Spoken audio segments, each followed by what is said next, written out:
This is Crew Talk, the podcast of Bombers CrossFit, where we build healthy humans. Here we talk about strength, discipline, mindset, community, real training, real nutrition, real results. If you're ready to level up inside and outside the gym, you're in the right place. Hey guys, welcome to another episode of Crew Talk, the official podcast for Bombers CrossFit, where we build healthy humans. And today's guest proves that fitness doesn't matter where you start, it's where you're willing to go. So after he transformed his health through some long distance running, he was looking to get something a little bit more challenging. And he watched a friend transform himself through coming to CrossFit. And so that sparked his curiosity. And now 6 months later, he's hooked in the Olympic lifting, gymnastics, and chasing new skills. So today we're talking about embracing challenges, trusting the process, and why consistency is the real superpower. So let's get into it. Hey Kevin, welcome to Crew Talk. If you could introduce yourself and give us a little of your background. Where'd you grow up, that kind of thing? Well, I'm Kevin from Troy, Ohio originally, or more technically Covington, but mostly Troy. Okay. And I've been here in Beaver Creek area since about 2012. So, all right. Did you, brothers and sisters, or? I have one sister. She's 10 years older than me. She lives in Piqua. Okay. Yeah. All right. And how was it? Did you guys live in town, or did you live out in the farming area, or? We lived in town. Yeah. Okay. All right. So my sister now, she lives in the country, but growing up we lived in town. And what did your parents do? So my mom was cosmetologist and my dad was factory worker. Okay. All right. And so what was life growing up in Troy or Covington, or? Well, Covington's more quiet than Troy. Mm-hmm. But I mean, about the same. I mean, Troy's pretty quiet too. It's bigger, a little bit more to do. Covington's kind of, you blink, you miss it kind of thing. Mm-hmm. But you know, it's nice though. It's peaceful. So we used to go up to Troy a lot. For the Strawberry Festival and different things like that. You know? Yeah. There's a lot of cool things to do in Troy. Yeah, there is. Yeah. Especially now too, because it's kind of expanded a lot, and there's a lot more to do there now. Yeah. You know, a lot of people don't know, but when CrossFit was kind of starting in this area, say 2010 and before, there were two CrossFit gyms or boxes in the area. Both of them were in Troy. Okay. Wow. One was Practice CrossFit and the other was CrossFit Troy. Wow. And okay. And so I remember the first time someone was telling me about CrossFit. So it had started on the base, and they said, if you wanted to go on a weekend to a Saturday workout, you had to drive up to Troy. That was the closest place you could go. Wow. And then a few started opening around here, and Wow. But it was kind of weird that at that time it was why were both of them there? I actually didn't know that. Yeah. So your sister, what does she do now? She's just they have her and her husband own a body shop. Oh, okay. Business. Yeah. But she was mainly stay-at-home mom. She used to work as a emergency room tech, which is what I do now. Mm-hmm. And she was going to go to nursing school, but got married and had kids and decided to stay home and raise her 3 boys. Hey, that's a great thing to do. If you have the ability to do it, that's great. Yeah. So what year did you move down this area? Yeah, 2012. And was that for school, or? Yeah, back then I was going to Wright State. Okay. So I moved to this area because it was not too bad of a commute, but it was, a 45 minute drive to school was kind of a lot, especially if there's an accident or traffic. It was it was a lot, especially it was because I was, at that time I was in the music program. So it was 5 days a week when you're in music. Yeah. So, and it was 8 a.m. classes too. So yeah, so it's getting up early, fighting the commute down. Right. Yeah. And I used to be there. I would be there all day. So it was a long drive back. So that's why I moved down here to this area. Yeah. So what were you pursuing in music to start with? What was your plan? What were your thoughts? I went in, kind of not knowing what I wanted to do. You could do a performance or education. I couldn't see myself being an educator. And then I kind of thought, what was I going to do? Like, how was I going to earn a living? Like, how was I going to make money? Did you play an instrument or did you? Yeah. So I played the violin. Okay. I played that for about 16 to 18 years. Wow. And then when I was there, I think I got really burnt out on it after so long. And then when I was there, I switched to voice. I started singing and started training classically and enjoyed that. But it just kind of fell down to, how was I going to earn a living? So, yeah. It's a tough thing. There's a lot of musicians in the Air Force and like the Air Force bands and that kind of, and a lot of these guys have like master's degrees. But that's what they say is that, there's just not a lot you can do with it, Yeah, especially in this area. I mean, if you lived like in a bigger area in like Chicago or New York, I mean, you can earn a good living, but I don't know. But even then the competition is there's a lot of competition, Yeah. So it's still, even then it's still a challenge, so. Yeah. So you made the decision financially to transfer into nursing? Well, I stopped for a while because it took me a while to figure out then kind of what I wanted to do because music was was the primary focus of my life for so long. Yeah. That's all I did. So it kind of took me a while to figure out what I was interested in and what I was going to do. So, and that's kind of where I've ended up now. I started working as a nursing assistant in the hospital, and then went to the emergency room, and I work now in the emergency room. So now I'm in school for nursing. So okay, all right, yeah. And so, how do you like that? I like it. Yeah, especially in the emergency room. It's it's always busy. It's always changing. I mean, day to day is different. And you still have to think critically, which is, I mean, a lot of things I had to do when I was a musician. Yeah. There's still a lot of, you still use your brain. You still have to think critically. So. Oh yeah. I mean, it's meaningful. Yeah, it's definitely, I mean, you're providing a crucial service to the community, really, but the pressure, to me, I mean, I can't imagine, I don't think I could take the pressure of working in an emergency room like that. It's just so much. Yeah, it has its days, it has its moments, but all in all, in general, you feel pretty good about the work you do. So there's quite a few people around here that are in the emergency medical like that. You know, that's it's kind of crazy. Yeah, especially here within this gym, there's a lot. So is that where you met Mitch, or? Yeah, that's how I met Mitch. Okay, all right. So, let's talk a little bit about your fitness journey. So, your fitness journey. So, growing up, did you do a lot of sports and activities and things, or did you spend most of your time doing music? I spent most of my time doing music. For a while there, I kind of did both. Like I was in martial arts for, gosh, I can't remember, maybe like 4 years, I believe. And then I remember I think I did soccer 1 or 2 years that I can remember. That was about 11 or 12. And then I think I also did gymnastics maybe for a year. Okay. And that was just kind of recommended to me from my martial arts instructor. They thought it would help. Yeah. So, and that was fun. I enjoyed the gymnastics. It was really challenging. And then the older I got, the music kind of took the primary focus because you're talented and you're gifted. Like it just kind of naturally takes over.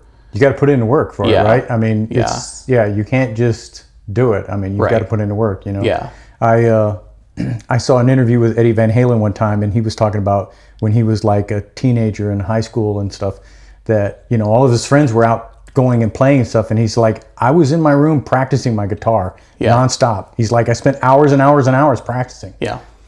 Sounds like me. Yeah. Like about 6 hours a day I would spend practicing the violin. Yeah.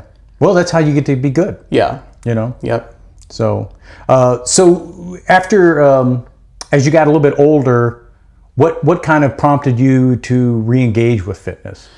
Well, as I went into my 20s, I mean, I got really just out of shape.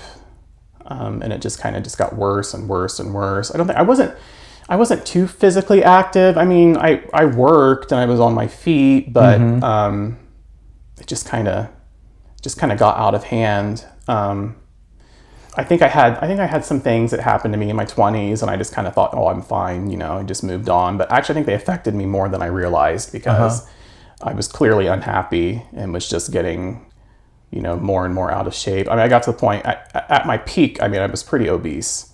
Yeah. Okay. So that's what I got to a point where I just was fed up with it. I just wasn't happy with myself.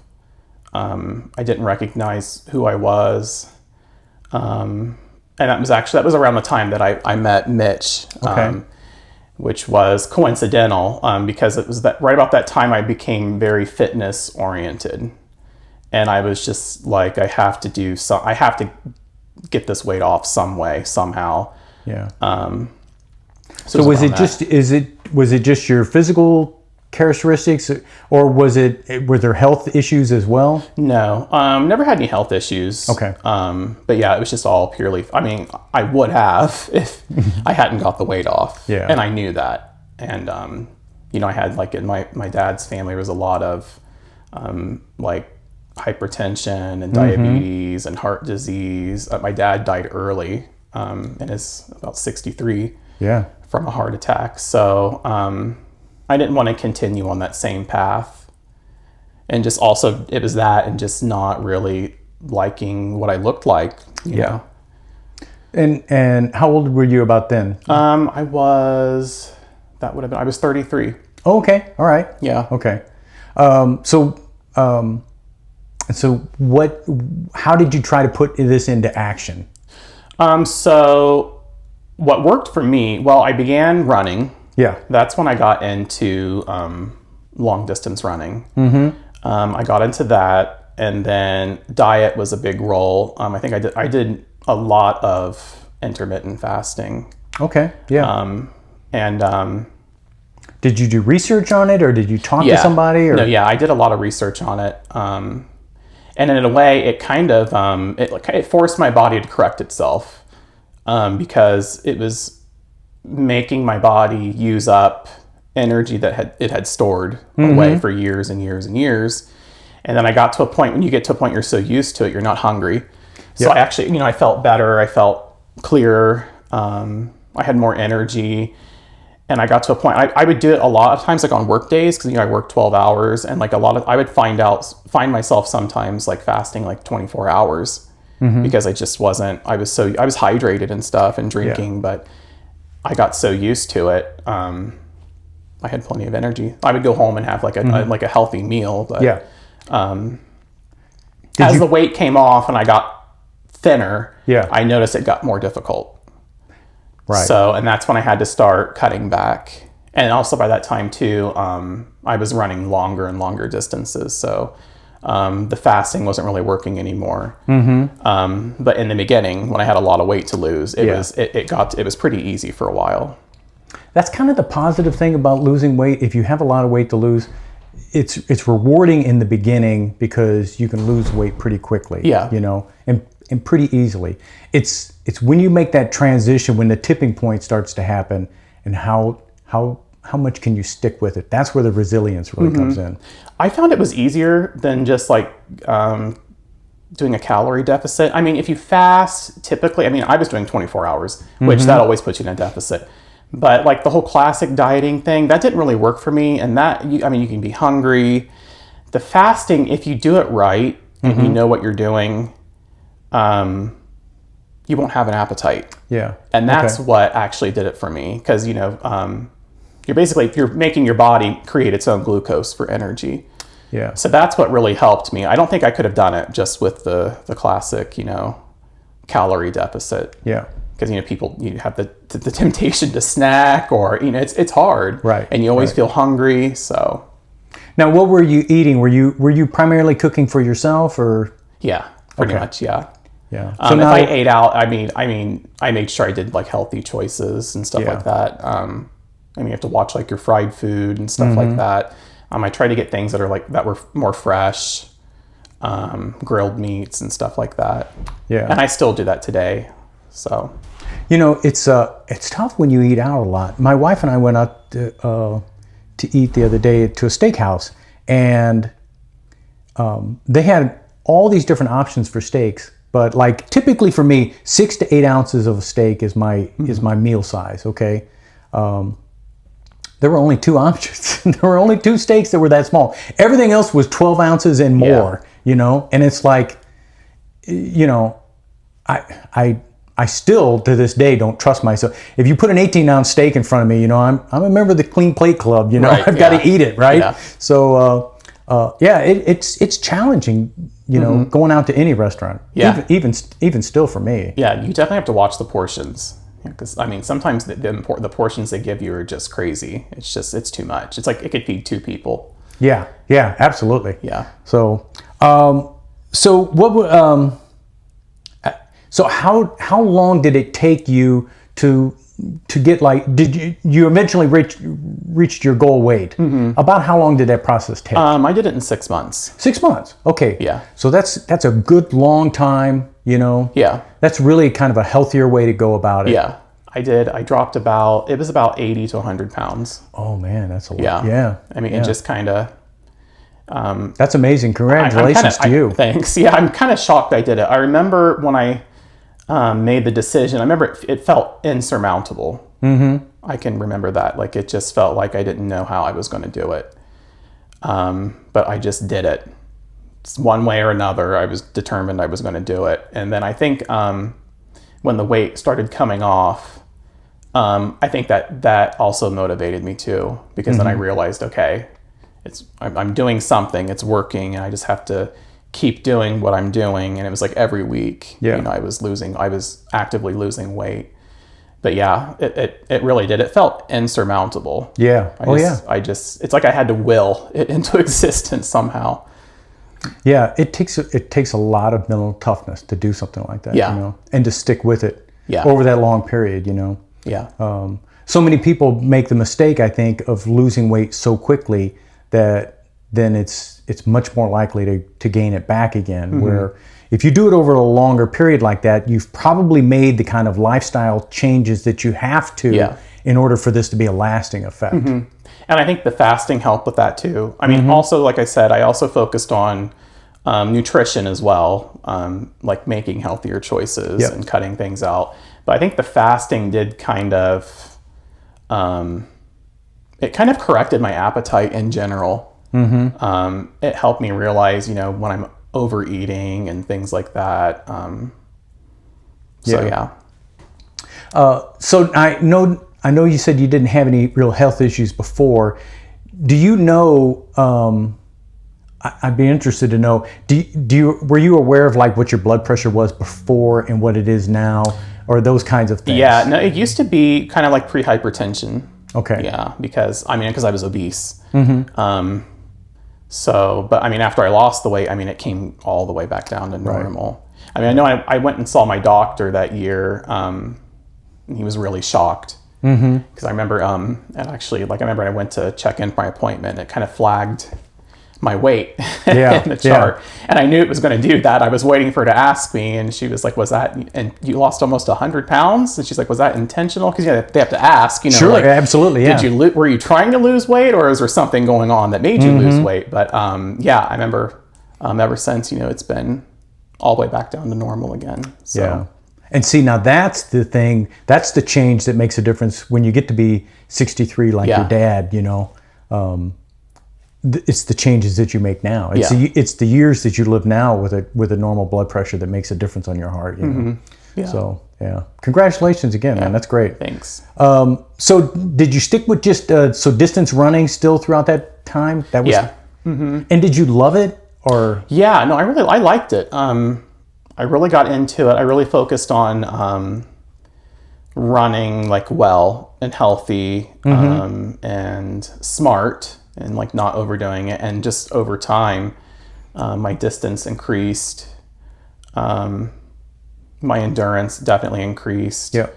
And I ran my first race within that year. I did the half marathon in Columbus, and that was like a pretty big milestone for me. It was something I never imagined I would be able to do. And then, yeah, I've run a race every year since then. So. Okay. All right. Yeah. And so it's still something that, because I mean, I think it's important that whatever fitness activity you make, it's got to be something you love, you know, in order to do it, you know. Yeah. I mean, I learned to love it. I liked, it's solitary.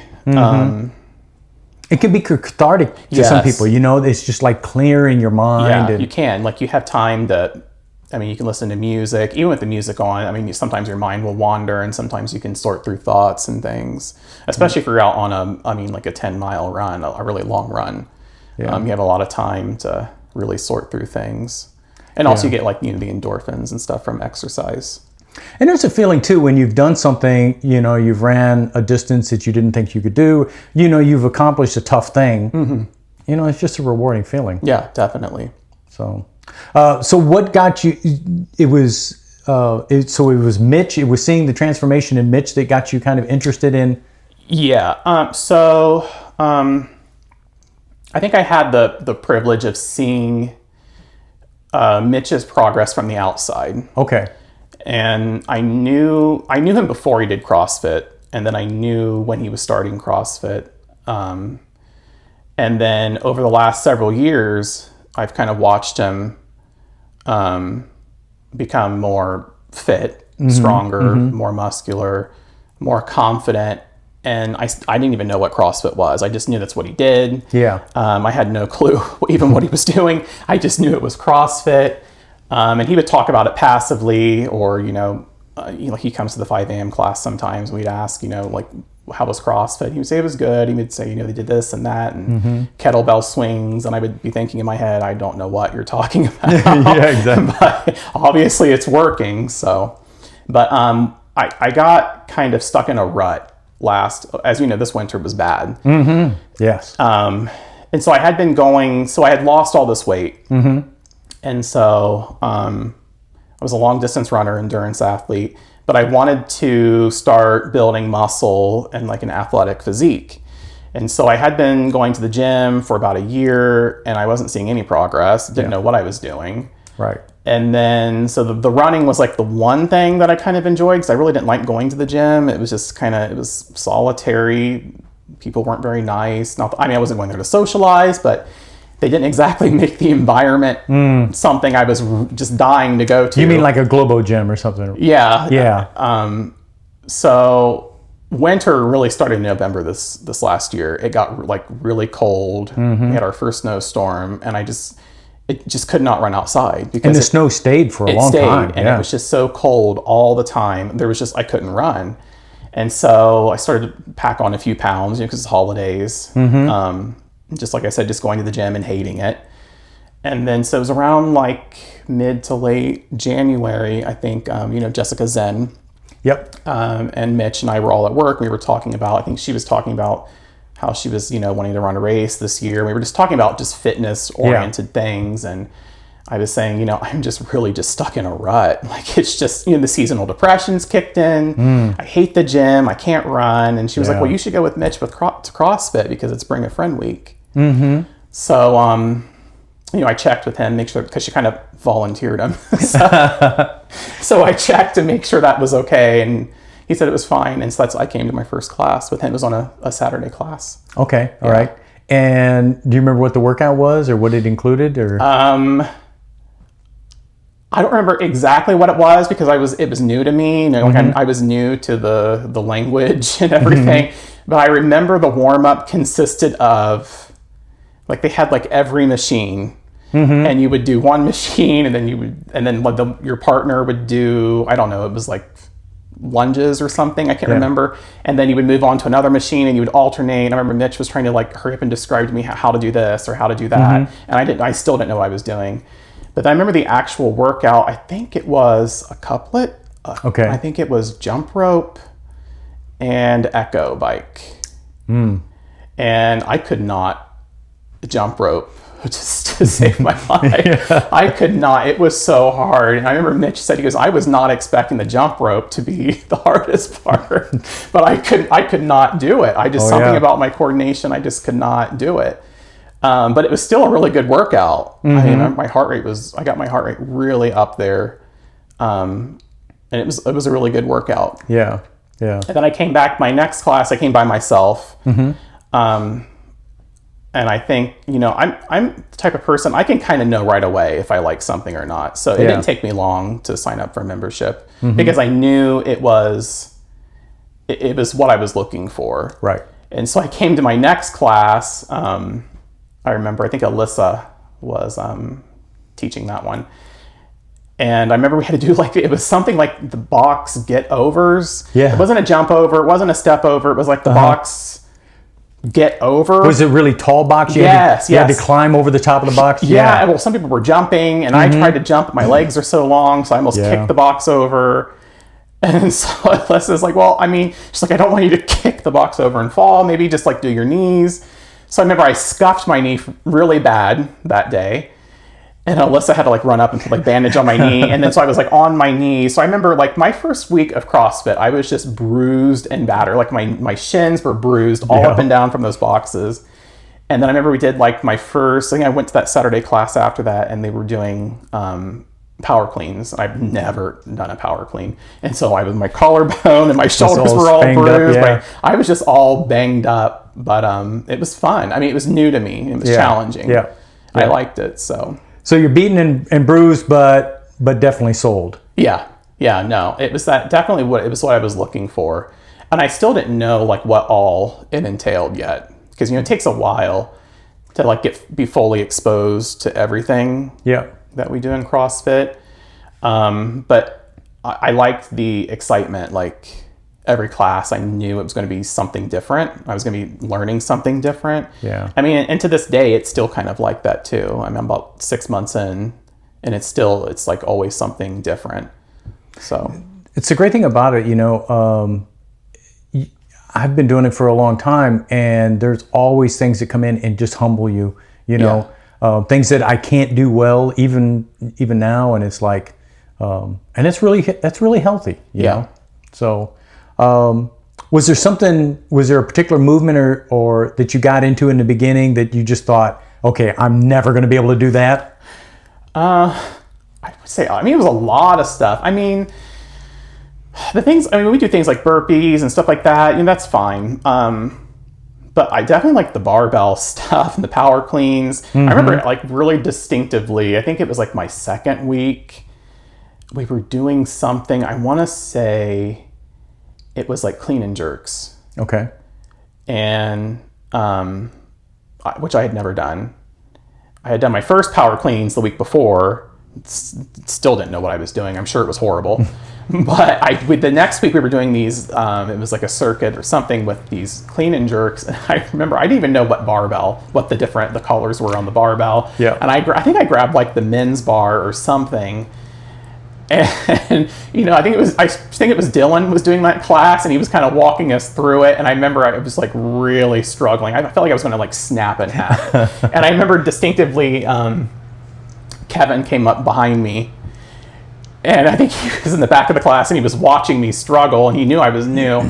So he came up, I felt this tap on my shoulder, and he brought me he swapped out the barbell. He's like, you should use this barbell. But I think he knew, that guy is going to just snap in half. But yeah, that felt really, really hard. And then we started doing stuff on the rig, and that stuff was really hard. Couldn't do a strict pull-up to save my life. The kip swings, that was kind of, trying to figure out the coordination and the movement of kip swinging, or even toes to bar. All that stuff was really challenging. But I just kept with it. Yeah. So coming in now, what are some things that you struggled with early, but now you feel like so 6 months in, is that where you're at now? Yeah. So 6 months in, do you feel like maybe I'm getting kind of competent at this? Yeah, I would say it happened kind of around early May. I think. I think it just kind of took my body time to adapt. Yeah. And then it kind of adapted, and then I don't distinctly remember one day just trying out the men's bar or something, And then it just kind of snowballed from there. I remember one time Josh Hughes was like, well, when did you get to the men's bar? And I was like, I don't know. It just kind of happened. I think that's really what it did. It took my body time to adapt and get used to it. And then once it did, then things started to come smoother. And then I found like I was able to push myself more, or things like that. And it just, like I said, it just snowballed. Like the past several months, it's like snowballed. And like every time something's come around, like I make an effort to try and do better than the last time, even if it's like 5 or 10 pounds. Absolutely, yeah. I try and do more than I did the last time. So that's one of the great things about writing the results down the way we do, you know, because it keeps you on track. You know, you can go back and see what you've done previously and then challenge yourself. It doesn't matter if you're at the bottom of the leaderboard or not. If you beat yourself from 6 months prior, that's a win. You know. Yeah, especially like when the deadlifting came around. I remember I went up over 100 pounds in deadlifting because I could see on the app like my results. It just kind of happened, and you know, I can't really. It's just consistency. Yeah, and you know, listening to your coaches and you scaling properly because you don't want to hurt yourself, and you have to learn, like, some of these movements are, when they're new, they're kind of complicated. Yeah. And they're odd and they're hard to get used to. So heavy weight isn't really helpful there when you're trying to make sure you're not pulling your back out. But you know, they all kind of build on each other. So like, so time that you take working on your air squat. So if you spend some time, you practice your air squat, you get better at an air squat and the ability to hold the bottom of it and things like that. Then the next time you go in and you get into the rack to do back squats, then suddenly your back squat jumps up 50 pounds. Yeah. Okay, and it's not because you got that much stronger. It's because you focused on getting the basic movement right. Yeah. No, that's totally right. But even going back to what you said, like kind of like coming back around and like the variedness of it. You know, I was talking to somebody like a few weeks ago, and it's like if you're consistent and you're showing up every day that you can. I can't do every day because of my work schedule, but I'm here pretty much every day that I'm off, and I can be. But if you're doing everything and you're doing all these workouts, you know, you've hit your whole body. You've done a whole body workout. And I was telling somebody, you know, I've seen more results in 6 months than I did in a year at the gym. Yeah. So, and that really says something. Like, I've put on, and the amount of muscle I've put on in 6 months is insane compared. And I felt like I put on nothing at the gym. Right. And I was going consistently 3-4 days a week. But yeah, I mean, that really is the key, is consistency. Yeah. You know, another thing that comes from that is like going to the Global Gym. I've heard you say it. I've heard a lot of people. I felt it myself when I went to the gym. I didn't know what I was doing. Okay, and so you're just kind of like fritzing around a little bit without any sort of a plan. You're not really going to make any progress like that. You know? But when you're in kind of a monitored environment where, you know, it might seem like the workouts are changing all the time, but there is kind of a method to the madness behind that. You know, we are looking to make sure that we're appropriately scaling different parts of the body and different movements and different patterns and things, and different weights, light and heavy, and you know, and all of that is built towards helping you make progress. You know? Yeah. No, absolutely. So, yeah. And the big thing, like you were saying, is consistency. You know. Yeah. If you keep coming and working out and trying to push yourself to the edge, you're going to see results pretty quickly. Yeah, absolutely. And it's also, it helped too that, you know, there's other people programming it, because, you know, the people like me who went to the gym and didn't know what they were doing. And so it's like someone else can, you know, figure all that out for me. Yeah. And then we have like coaches that can actually help and actually teach you things. You know, I feel like in 6 months, like if I were to travel or go anywhere, I could go to a gym and lift weights at a gym and actually know what I'm doing now because of what I've done here. Yep. But prior to coming here, I had no clue what I was doing. So that's been really helpful. So what do you think is the thing that surprised you most about CrossFit? I mean, you didn't really know a lot about it before coming in, but what do you think surprised you most about it? I would say I would just say the amount of, I would say the Olympic lifting, that surprised me. Yeah, because that was all new to me. That's never something I've ever done before. Some of the gymnastic stuff I kind of knew a little bit. Some of the stuff on the rig, I was a little bit familiar, even though I had no strength when I came here. I couldn't do it. I mean, we're talking about things I did when I was like 12, you know.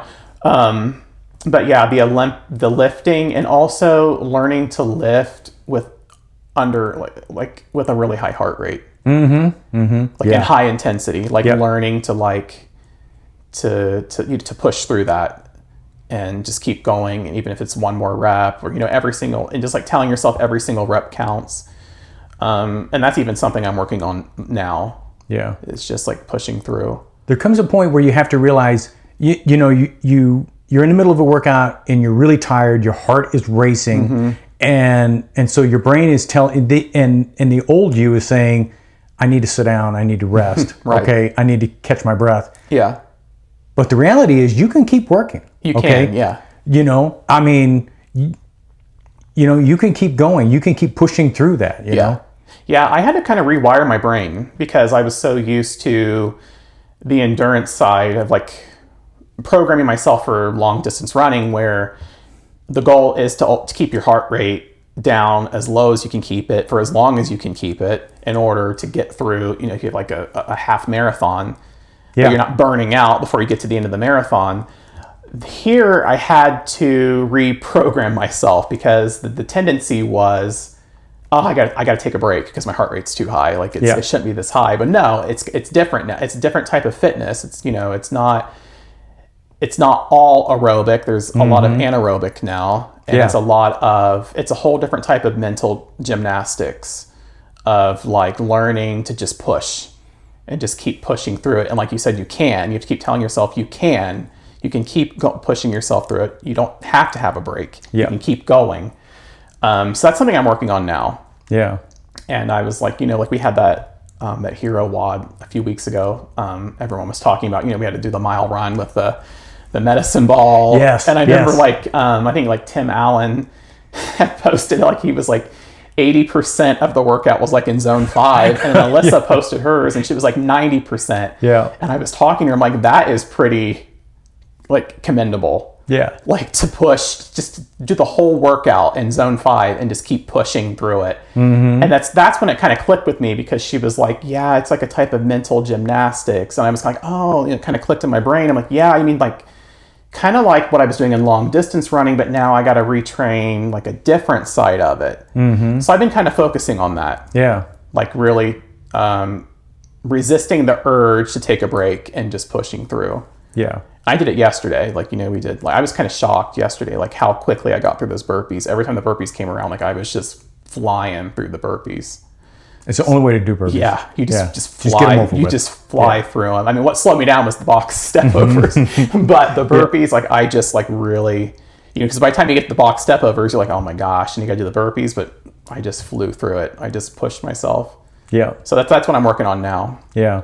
Yeah, 10 burpees should be something that you should be able to blow right through, But I think back to the old me in January, oh my gosh, the urge to stop and let my heart rate come down before I move on to the burpees. I mean, it's real. It's still there. Yeah. So it's like it's kind of reprogramming my brain a little bit. Yep. So you mentioned gymnastics.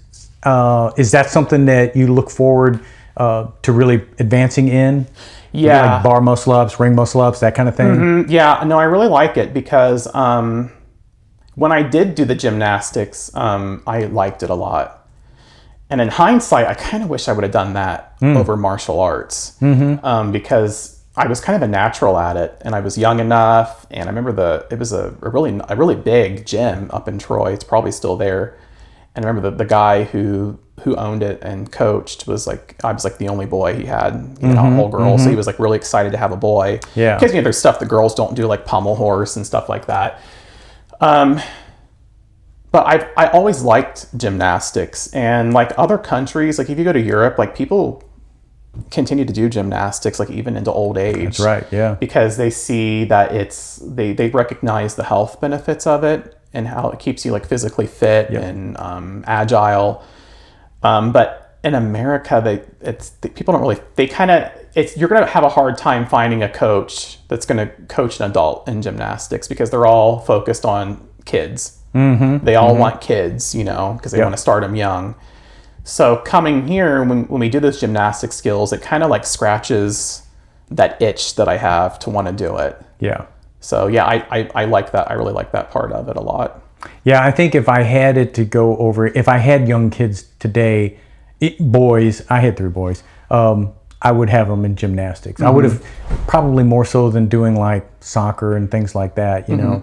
I mean, you could play those sports as well too, but I think gymnastics, knowing what I know now, having been in CrossFit, that's the basis of everything, Absolutely. If you learn how to control your body through space, that's going to help you so much in the rest of your life. Yeah, absolutely. Yeah, that should be the foundation for everybody, really. Yeah, I agree. Yeah. So yeah, coming here, it helps get that out of my system. And it's worth noting too, I think a lot of gymnasts, like when they retire, a lot of them start doing CrossFit. It's one of the few places where adults do gymnastics, any sort of gymnastic, Yeah. I mean, because you're right, there's not gymnastics clubs, No. If you want to lift, if you want to power lift or something, there's always a place you can find. There are even some Olympic lifting clubs still around, that you can go to. There's sports and things like that. But if you just say, hey, I want to do gymnastics, where do you go? If you're a 35-year-old man, you know? So they're going to say, oh, we don't CrossFit's pretty much it, Yeah, that's it. So absolutely. I listened to a podcast with Jason Ackerman. He's a coach in CrossFit, and he was saying that when Rogue started, they started making rings, gymnastics rings. And it was because there was no place where you could buy gymnastics rings. And so CrossFit was just starting up, and there was a glut for these. You couldn't, they were talking about doing ring muscle ups, and there was no place where you could buy rings, Right. And so Rogue started as a business, and the first product they made were rings. Wow. And so Jason was like, he was starting a CrossFit gym, and he was looking for a place where he could get rings, and Rogue was the only place. And so he said that, and in those days it was like a tiny little company, Yeah. And and it grew from there, Yeah. So, but it was because of gymnastics. Yeah. But it's pretty cool. Yeah, it is. It is. So now you talk about consistency a lot of times. Do you have like a goal? I know you said you come as much as you can. Have you made like the consistency club or? No. I'm always 1 day a week short. Because I work my 3 days at the hospital. Sure. And I just can't. It's a crazy schedule, nurses and firemen and work, I would do the 5 a.m. class if I could, but the problem is getting to work on time. Yeah. Like I know Mitch can do it because Mitch lives closer to the gym here than I do. I'm like a mile further than he is. So that mile makes a difference when you have to get from here and then get home and shower and then get presentable and then make it to work on time. So maybe someday if I could find a way to shower at work or something, I would do it. Yeah. But I'm always like 1 day a week short of making the committed club. I will tell you that when my wife and I decided, we had a bigger house and all the boys moved out, and so we needed to downsize. And so she was talking about places she wanted to move, and I was like, okay, first off, we'll build a house. Great. Okay. But wherever we build it, it has to be within 3 miles of Bombers. Okay. Because I'm not going to live any further than that from the gym. Right. Yeah. And so that's what we did. I live over in Trayvine just because it was within that circumference, so there we go. That's the important things, Mm-hmm. Yeah. So what advice would you give to someone who's intimidated by CrossFit? Because a lot of people know things about it, or they hear things about it and they think they know, if I go there, I'm going to get hurt and different stuff like that. Or it's too hard. It's hard and it's challenging, but I think it's accessible pretty much to everyone. Mm-hmm. Because you can scale pretty much everything that we do here. My advice would be just to try it out and listen to your coaches and and listen to what they say when they suggest scaling and ways to scale, and just try it out. Because I think a lot of people would be surprised that they're actually able, if they scale properly, they're actually able to do it. I mean, because there's people here of all different, fitness levels. And it was certainly challenging for me. It still is. It probably always will be. But the physical side of it was challenging to me. But I listened to what people said, and I scaled properly, and just showed up. It just kept coming. Yeah. So yeah, I would recommend. I mean, anybody should try it. So you believe in scaling. So like you told that story about someone scaling you down to a lower barbell. Now you're in a position where coaches are more likely to scale you up to add more weight, or to give you a bigger bar, or make it. How does that feel now when it's like someone comes along and says, "No, put an extra set of 10s on there"? I mean, I'm flattered that they think I can do it. But I mean, it feels good. I mean, especially when I think about when I started, how much I struggled. But I mean, you absolutely should listen to your coaches. I mean, I did my first strict pull-up just a few weeks ago, but it was all because Alyssa, challenged all of us. Yeah. And she was like, I really want all of you to try it without a band. No jumping pull-ups and no bands. And I've always done the bands. So I was like, okay, well, I'm gonna try it. And I was curious, because I know that I've made a lot of progress in 6 months. I know I've gotten a lot stronger. I put on a lot more muscle. So I was curious to see, okay, how different is it going to feel without the band? And I did it. Yeah. And it was really, I think I messaged her and I said, had you not done that, I don't think I would have figured out how to do it. I was like, but because you pushed us to not use the band, I actually intuitively, I figured it out and I did it. That's great. So, yeah. And pull-ups is one of those skills. It's like a fundamental skill on a lot of the gymnastics things. Once you get one strict pull-up, you get 2 strict pull-ups, 3 strict pull-ups, the next thing you know, it really cascades quickly. Yeah. And you're quickly doing, 15 or 20 kipping pull-ups, or you're starting to get some chest-to-bar pull-ups. Yeah. And that's the thing I'm stuck on now, is the kipping pull-up. Yeah. It's the figuring out the movement and the coordination of it. But I'm getting close. And that's something Alyssa, she's kind of made it her goal. I'm going to make you get the kipping pull-up. There you go. So, yeah. So that's the thing I'm stuck on now. But it's like a progression. It started with the kip swing, figuring that out. And then it started with toes to bar. And then it went on to a strict pull-up. And now I'm on to a kipping pull-up. So that's kind of like my next hurdle, is the kipping pull-up. Yeah. It's the fundamentals. So again, you got to put in the work practicing the fundamentals. Yeah. I don't know, maybe in music it's like learning how to do scales before you start to do songs, or, absolutely. Yeah. You've got to do the fundamentals, you know. And if you do, and that kip swing is a big one, because it translates to so many other things. Yeah. Yeah. And I've been watching the CrossFit games, and it's like I'm so envious, watching their kip swings, but also at the same time kind of learning things from it, because I'm kind of looking at stuff they're doing. I'm like, oh, you know what? If I make that thing that person's doing, if I try that, I think mine would be better. Yeah. So it's kind of nice watching the games right now too, and kind of learning from stuff that they're doing.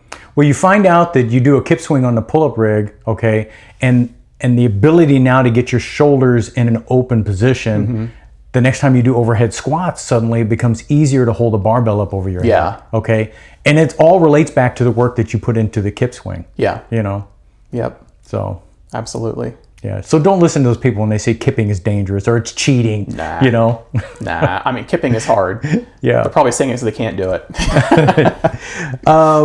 Okay. So where do you think your CrossFit journey is going to take you over the next year? I don't know. I'm still going to keep at it. It's kind of hard to say. I haven't plateaued yet. It's kind of, like I said, it just keeps snowballing, because, I crossed that first hurdle of the initial shock, and that goes on, that lasted for me a good 4 months, but it's kind of hard to say. Yeah. I hope in a year I would expect in a year I can do a kipping pull up, but maybe a bar muscle up. If I'm making this kind of progress, if I can do a strict pull up, if I can really work on my kip swings, can I do a bar muscle up? If I just keep keep working at it.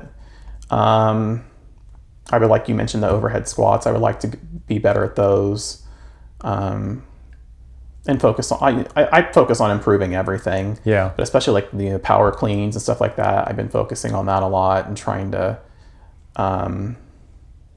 get better with my form and things like that. Yeah. Don't sleep on the fundamentals. I mean, a good air squat, a good kip swing, those basic movements, being really good at those, being expert at those, translates into everything else that you try to do. No, yeah, I agree, definitely. I mean, if you can do a really good air squat, you can do a really good back squat. I mean, it's pretty much the same thing. It's the same type. You have to think about the same things. You're keeping your chest up, hinging at your waist first, all of that. You're just adding weight, basically. That's right. Yeah. So a couple quick questions. What's your favorite CrossFit movement? I really like a good ring muscle up. Okay. Yeah. I love watching someone do a good ring muscle up. I would love to do it. I'm not strong enough yet. I mean, we practiced last week. Yeah.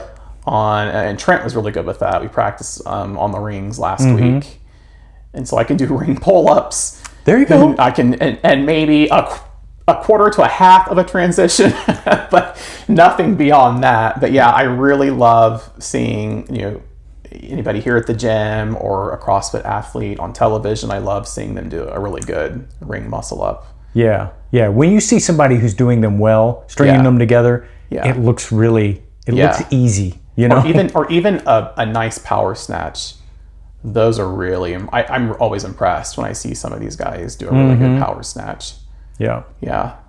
What's your least favorite workout movement? I don't think I have one. Are you better with jump rope now, or? Yeah. Okay. Well, yeah. I'll say my least favorite is a double under because I can't do it. I still haven't figured that out. I can jump rope now. I can do great single unders, but I would say my least favorite is double under because I haven't figured that out yet. Well, I'm in year 16 of a 2-decade plan to get double under. So. Oh wow. Yeah. So, and I've done 18. So. Yeah. It's not horrible. That's a great thing to work towards. So. Yeah. Morning workout or evening workout? What's your preference? I like afternoon to evening. Okay. Because it gives me time to, if I want to run beforehand, I can run, and then that's that was also tricky for me too, figuring out how to run and do CrossFit. Because you still want to do your distance running. Yeah, even though I backed off from that, I think I'm more focused now on CrossFit. So running has kind of went to more of the supporting role now. Sure. I still do it, but I don't. I realized that I had told myself that I wanted to run a full marathon, but then I realized that if I'm trying to build muscle and build an athletic physique and all of those things, that's not really conducive with a full marathon, because it's very difficult to gain muscle and run, 24, 26 miles. Yeah, if you're going to run a full marathon, you've got to respect it and put in the work beforehand to do it. And that's probably going to take away time from your CrossFit. Yeah. So I backed off the running. So I still do run because I see the benefit of it and I enjoy it. I enjoy getting outside, but it's not the primary focus now. But so I'll run sometimes in the mornings before CrossFit. That's how I get it in. That's before, because after CrossFit I'm usually too spent to go out and run any kind of distance. So I'll do it beforehand. It also kind of gets me warmed up and moving. And I like the afternoon class too, because then I can have breakfast, and then I can have a good lunch. I can make sure I'm hydrated. So by the time I'm here, I'm ready to go. Well, you could always do like Josh. I mean, Josh will run 12 miles and then come to CrossFit. I know. Josh is... He's a machine. Yeah, someone told me Josh does what he does because he is fighting demons. And I'm like, you know what? I can relate to that because, I think I'm kind of fighting my own demons. I'm like, it's true though. It works. Yeah, absolutely. Yeah, Josh is incredible at what he can do. So if you could instantly master one CrossFit skill, what would it be? Oh, well, it'd be the ring muscle up. Yeah. If I could do a really good kip swing and a really good ring muscle up, that would be the first one I would master. You're going to get there. You're going to get that. Yeah. One word that you think describes Bombers CrossFit? I would say community I love or that. camaraderie. Yeah. Yeah, I like that about it here. Everybody celebrates each other. And I think that was good for me to come here too, because running is pretty solitary. And like I said, I went to the gym. I wasn't going there to socialize, but it was solitary. People weren't very friendly. But coming here from day one, people have always been friendly. Yeah. And people have always been eager to be helpful and give advice. And just everybody, just like I said, celebrates each other. Yeah.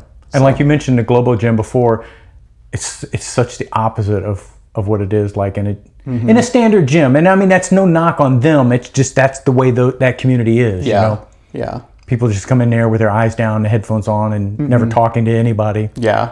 I had like one like Air Force couple that I used to see at the gym. They were the only people that were friendly.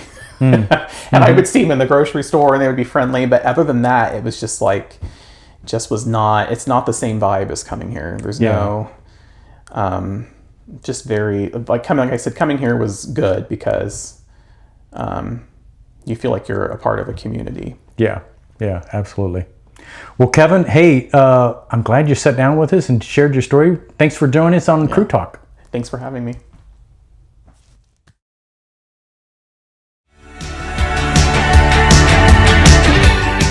If you got something of value from this episode, share it with your crew.